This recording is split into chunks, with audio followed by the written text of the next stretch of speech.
welcome to episode 213 of the Ben Briggs podcast. I am Ben Briggs. It is Tuesday, people. Tuesday, the 18th of May, 2021.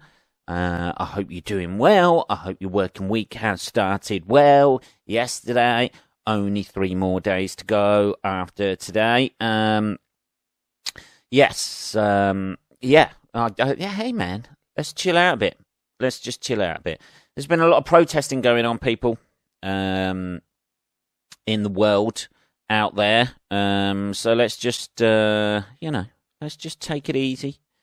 Have a nice, easy, relaxing podcast today. It's almost like, think of this as almost like ASMR coming in your ears with the odd swear word every now and again, just to spice things up for you. I'm doing all right. Thank you for. That's always a loaded thing, That's always a loaded statement, that, isn't it? I'm doing okay. Thanks for asking. I didn't ask.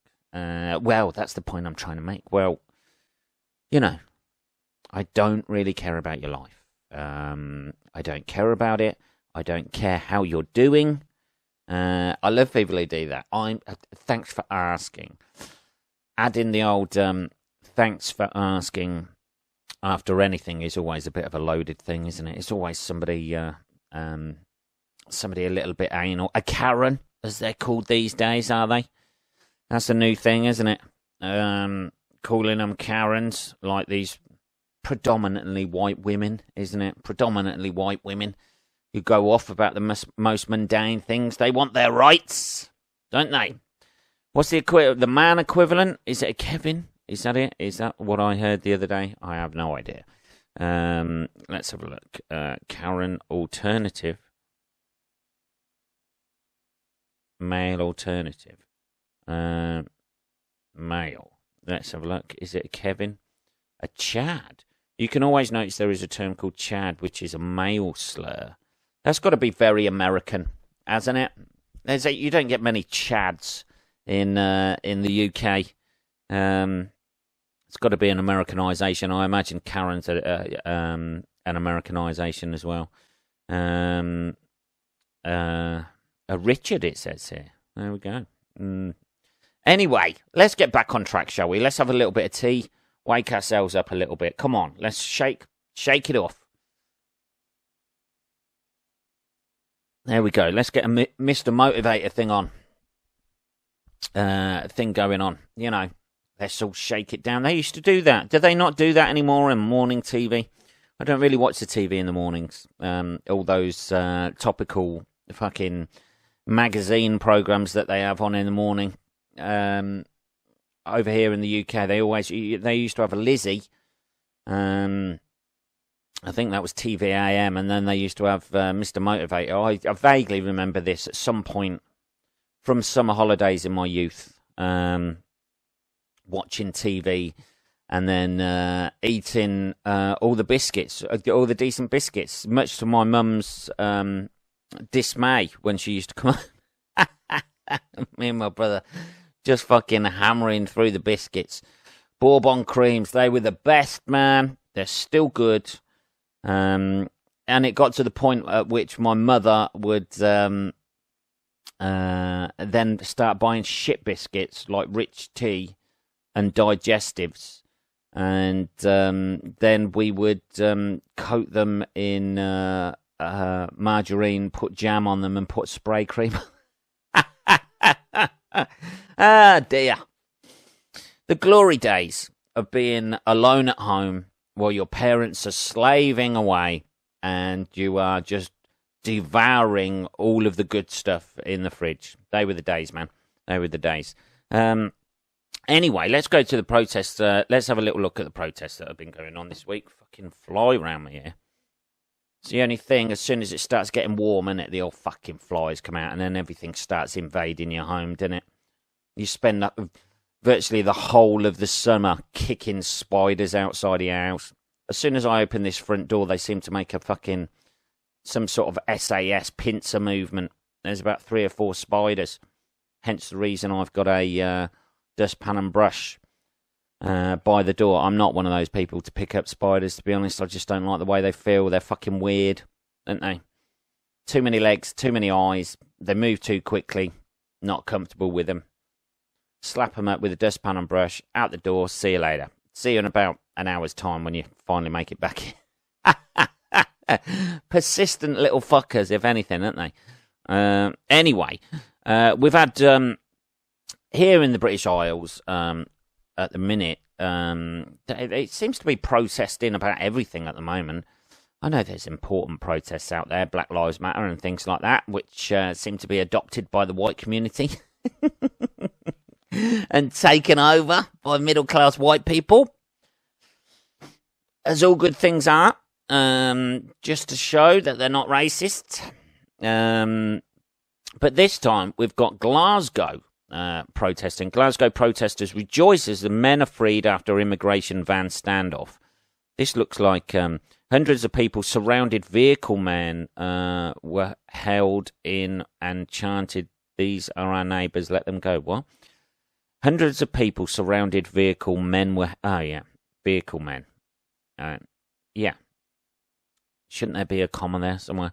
Hundreds of people surrounded vehicle men were held in and chanted, "These are our neighbours, let them go." Apparently, campaigners have hailed a victory for Glaswegian solidarity and told the Home Office, "You messed with the wrong city." Yeah. As 2 men detained by UK immigration enforcement were released back into the community after a day of protest. Police Scotland intervened to free the men after a tense day-long standoff between immigration officials and hundreds of local residents who surrounded their van in a residential street on the south side of Glasgow to stop the detention of men during Eid al-Fitr. Yeah, so Eid... oh, right, so they've detained these people, and then the crowd of... fucking... You wouldn't want that, would you? You know, you're not having a great day when a crowd of Glaswegians have surrounded you. They're not particularly known for their diplomatic demeanour, really, are they? Glaswegian people. I mean, I've been to Glasgow. I've gigged in Glasgow. Very nice. I enjoyed it. Quite a lively crowd, although it was a bit of a student-y crowd, but it was still quite lively. I did the stand-up in Glasgow a few years ago, and it was quite a lively crowd. But as a city, you don't always think Glasgow, you know, like when the terrorists attacked the airport, when somebody drove a van into the airport, and then, you know, just people, they were going on holiday. You're meant to be relaxed, you know. I know it can be sometimes stressful going on holiday, but you're looking forward to getting away from it all, aren't you? And those people beat the fuck out of them. Ah, dear. This is the way how you get things done, isn't it? Just crowding round. Staff from the immigration enforcement are believed to have swooped on a property in Pollokshields early on Thursday morning, detained people. By mid-morning, a crowd of about 200 protesters surrounded the vehicle, preventing it from driving away and chanting, "These are our neighbours, let them go," with one protester lying under the van to prevent it driving. Oh, fucking hell, Jesus.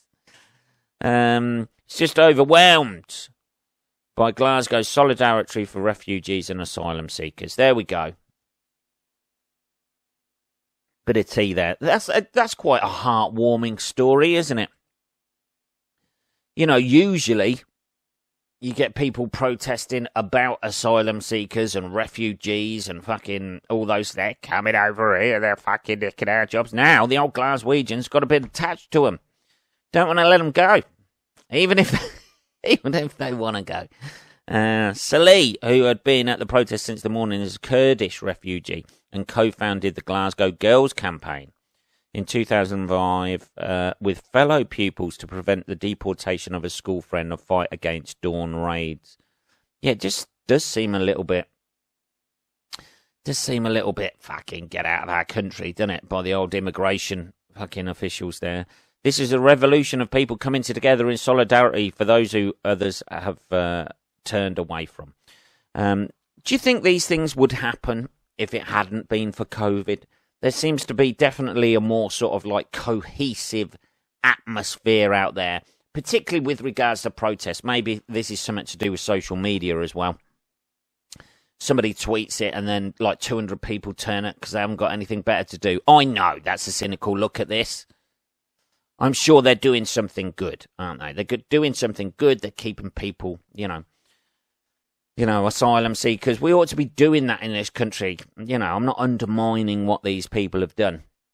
We ought to be doing that in this country, shouldn't we? We ought to be, the leaders of the free world, so to speak, shouldn't we? Giving asylum to people who need it. We ought to be helping people, Obviously, the flip side of that, that I don't necessarily agree with, but obviously the flip side of that is there's too many people in this country already. We end up paying. That's the line, isn't it? That's the party line that is taken, isn't it? You're either sort of like for it or against it, really, which was pretty much, to be perfectly honest, wasn't it? Without tarting it up too much. That was the fucking old Brexit vote, wasn't it? Fucking asylum seekers coming over here, immigration.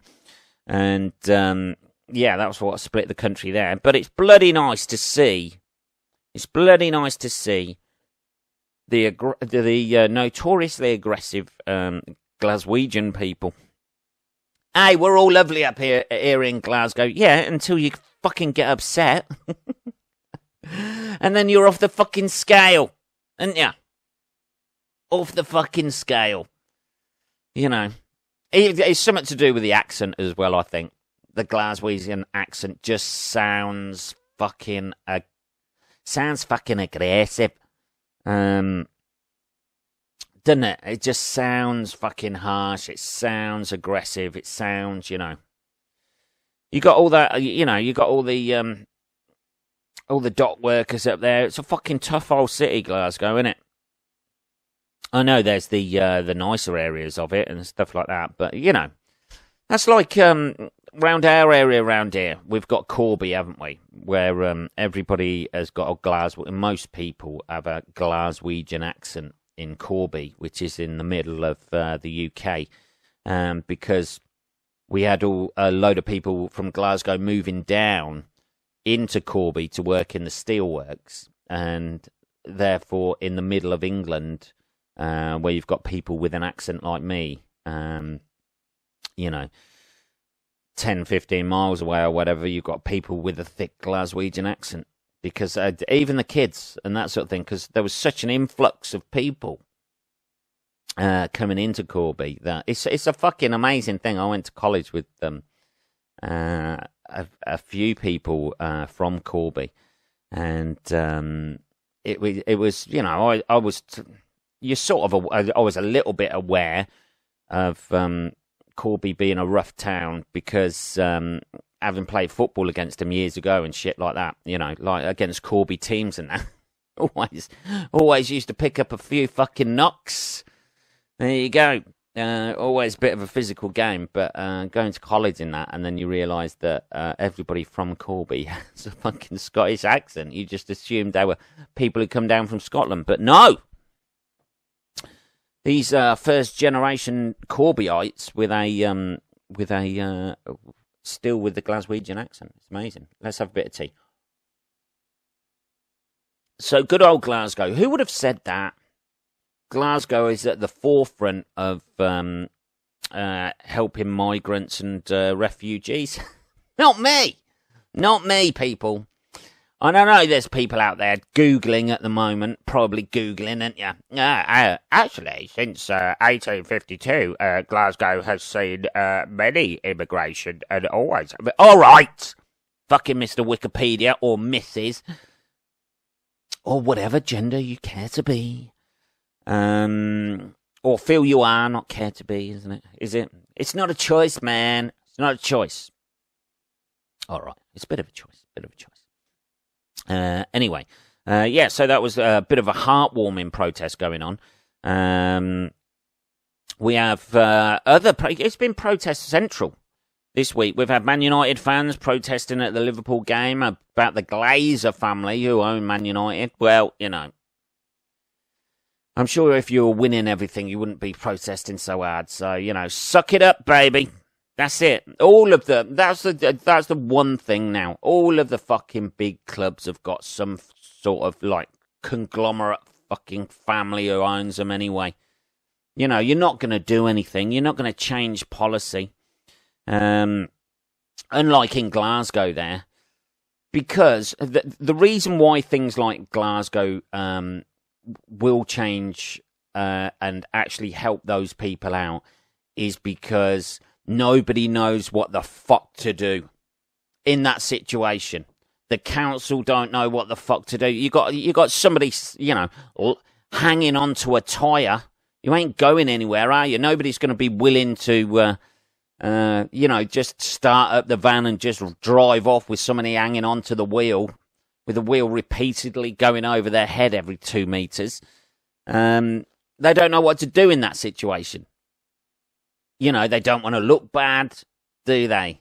It's a fucking nightmare situation that is for a council, because they've got to give the image that they care about the people, isn't it? Whereas Man United fans protesting at the Liverpool game, the Glazer family don't give a fuck. They know the fans fucking hate them. They don't have to present an image. They're not, like, elected. They fucking own the shit. So they just fucking suck it up, just ignore it. Nothing's ever going to get done. Nothing's going to get changed. All you're going to do is protest a little bit, aren't you? Shout in the corner at the fucking chairman's box. They're probably somewhere, in the Bahamas. They've resumed their fight against the Glazer family's ownership. Are they really going to get rid of it? Really? Because about, 200 fans are broken into the stadium and they're letting off, clouds of smoke on, fucking flares or whatever, shouting and screaming at a fucking box that's probably empty. And the Glazer family are going to go, actually, this billion fucking pound business we've got, I just can't take it no more, man.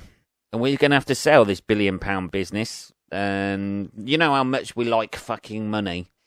We're going to have to give up liking money because of the fans don't really like us that much. They're not going to fucking do that. All they're looking at is the fucking bottom line, isn't it? They're just looking at how much shit can we take from the fans and still keep rolling in the dosh. There we go. You can't get you can virtually not get a season ticket or a ticket for a fucking Man United game. They're fucking rubbing their hands. It's the biggest fucking franchise worldwide in football, Man United. They ain't gonna fucking give up that cash cow, are they? I like the fact there's in the picture of the fans protesting in the corner, it says, thank you for your incredible support. Oh, I love it. On the stand where they've got obviously sheets over the seating now because they're not allowing fans into the stands now. Well, unless they break in, obviously. That is beautiful in the background of the picture. Thank you for your incredible support. As they're going, you fucking wankers. Brilliant. Lovely. I don't. I anticipate when they put that up on the stands to cover the seats, they didn't anticipate having a protest where that would be found in the background of the picture. But yeah, that's the bottom line of it, isn't it? The Glazers ain't going to give it up. It's a fucking cash cow, innit?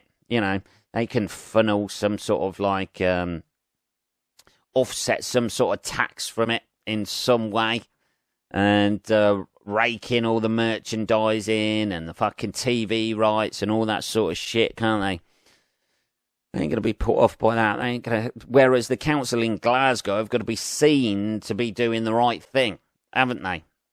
And for a fucking fact, them council workers who went round there, they're probably on about 10, 12 quid an hour. They don't give a fuck. They don't want to have the shit kicked out of them, do they? By a large horde of like Glaswegians just for doing their job.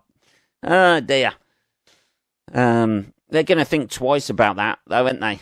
Clocking in the morning. Yeah, immigration, you got to go down to Glasgow and just apprehend a couple of... I'm all right, actually. You know what? I'm not feeling too good today. I think I might have to go home. You got my... you take this shift for me, Jimmy? Fuck that. Dear. What are we on? 20 minutes. Let's have a little bit of tea. So it's been a bit protest central just lately. Yeah, particularly over here. Everyone seems to be going a bit mad. I don't know what it, maybe it's because in this country we're coming out of lockdown. I did see Sarah Silverman's. This was a rant about Caitlyn Jenner. Sarah Silverman. I like Sarah Silverman. I think she's a great comedian, but this is a bit of an odd one. I must admit, this is a bit of an odd one for me. Sarah Silverman calls out Caitlyn Jenner over her dumb views on trans athletes. This is transphobia, full stop. It's a difficult one, calling somebody who's transgender transphobic. I hate myself, man. I'm not saying it doesn't exist, people out there. Who knows? This is wheels within wheels stuff that we're trying to deal with on the Ben Briggs podcast this week. And can you be transphobic if you're transgender? I don't know. Is it like, I don't know, man. Can you be homophobic if you're gay? It's the same sort of thing, isn't it? Can you be anti-white if you're a white guy? Can you be racist against black people if you're a black person? I don't know. Don't know. Wheels within wheels. I imagine me talking about this for the next 5-10 minutes probably ain't going to solve those issues. I'm throwing it out there before we even start that bit, people. Throwing it out there. We're probably not even going to solve these issues. Anyway, let's talk about it. Sarah Silverman claims Caitlyn Jenner is being transphobic after the former Olympian made comments stating trans athletes born male shouldn't play on girls' sports teams. It's a controversial one, that, isn't it? It is. The comedian was one of many who hit out at the reality TV star who came out as transgender in 2015 after the 71-year-old made the comment during an impromptu interview with TMZ, as they say in America, TMZ, as we'd say over here. Sarah, 50, shared her thoughts about the matter on the Sarah Silverman podcast. See, there's somebody else with their own name podcast, just as narcissistic as me. And she pointed out that there are multiple physical difference between cis athletes within sports. The Wreck-It Ralph star stated, Caitlyn, you're a woman, right? A trans girl is a girl. She should have the same rights as cis girls. Wait, what? You think a trans girl is too strong? What about tall girls as opposed to short girls? What about boys in high school who are teeny tiny and their teammates have already hit puberty and are shaving? That's a high school, though, isn't it? You know what I mean? She continued, why don't you just have co-ed sports divided by weight and height? This is so dumb. They are legislating this shit without one single example of how this plays out. It's a difficult one, isn't it? It's a difficult one because, there is not... This is the point I would make, is there is an awful... Well, not an awful lot. Mainly when you see trans athletes competing in a sport, it would be trans athletes who used to be male and are now female. Nothing wrong with that. It's usually that way around. You don't get many. I'm not aware of any cases, to be perfectly honest. I was being diplomatic there by saying you don't get many. I haven't seen any cases of somebody who was a woman, born a woman, and becomes a man. Is a man, not becomes a man, is a man. It's fucking minefield, this, isn't it? I'm about to lose a foot at any fucking moment. Who was born a woman and becomes a man and is in either a professional sport or an Olympic sport, the other way around. Which would seem to suggest, I know there's the thing is about it would seem to suggest that it's, you know, for strength sports and it was things like cycling, weightlifting. I know there's the big controversy about a weightlifter, a trans weightlifter coming up for the Olympics or whatever, who's qualified for the Olympics, who will be the first person. But I know there's scientific studies saying, well, there is no if you've got a certain amount of testosterone in your system and it's low enough or whatever, you can compete, and there is no advantage. And then there's other scientific things saying there is an advantage because when you're younger and if you've gone through puberty, your bone strength is stronger as a male, your muscle definition is different, and more built for strength and endurance rather than, you know, a cis woman's body that is, you know, totally different muscular wise than a guy. I know there's the extremes of bodybuilding athletes and that sort of thing, but you even look at like a female bodybuilder and a male bodybuilder, and they are totally fucking, you know, they're obviously defined and muscular and stuff like that, but you know, the guys are fucking huge, baby. It's just muscle density and stuff like that. Anyway, that's what I've read. But it's a difficult one, isn't it? The point I'm trying to make here is it's fucking difficult calling a transgender person transphobic just for coming out with that. You know what I mean? It just seems like it's another issue. Every single issue that we have these days is completely black and white. It's either like you either take this line or you take that line, and if you take that line, you're a fucking bigot, and if you take this line, hey man, you're one of us. It's a difficult one because you know, we've all seen the pictures of there's the trans cyclist, you know, standing there next to the two women, and they're first on the podium and fucking huge compared, you know, there's no getting away from that. We've all seen the picture. Who was it? I ought to. Hey man, you don't even know their name. Oh Jesus, I can't fucking remember my fucking neighbour's name. You know what I mean? Trans cyclist. Is that? Trans cyclist wins gold. Here we go. Is that it? Is there a picture there? No. Sets a record at World Championships. Yeah, you know, like it's a toughie, man, isn't it? You know. Yeah, what was that? Rachel McKinnon, that's it, isn't it? Her legs are fucking huge. She's, I mean, yeah, the woman on the right, on the left of her, to her right is the one who came silver, is like quite tall, actually, to be fair, and her legs quite big. But you can just see the fucking difference in sort of like size and strength. But you know, I'm not the one who, thank God, I am not the one on the Olympic committee who's making these, who has to make these decisions. Ah, dear. I bet whoever that flies across the desk from, they're like, oh, fucking hell, man. Ah, this is a nightmare.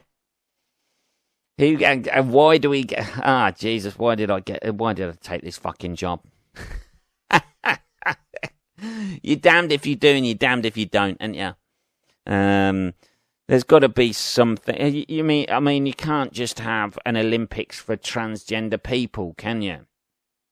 You know, that seemed. But somehow they've got to assimilate into, the Olympics, but what do? You can't say, look, you got to compete with the guys, but I'm a woman. Well, I know that, but you got to compete with the guys. You can't do that.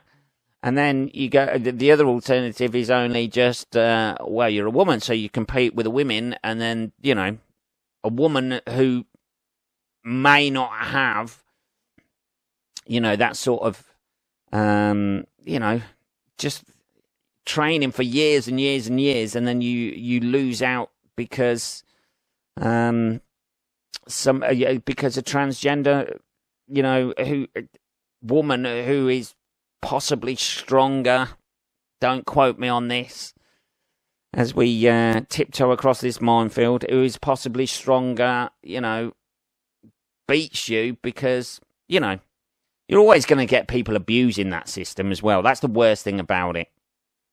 You're always going to get people abusing the system. Yes, genuinely, you're going to get genuine transgender women who transition to being a woman. But you're going to get somebody who's like 14th in the world who goes, oh, fuck it, I fancy getting a gold medal. See you later to the old chap. You're getting people fucking taking drugs in sport. Why wouldn't somebody do that? Why wouldn't somebody, transition to be a woman to get a gold medal if that's what they want to do? You get people cheating all the time. I don't know. What a way to end this podcast, isn't it? This was the last episode of the Ben Briggs podcast. Thank you for listening before we got closed down. I don't know. I just don't think you can really label somebody transphobic if they're transgender. And who would know better about that sort of thing really than an ex-Olympic athlete who is now transitioned to be a woman, who is now a woman, not.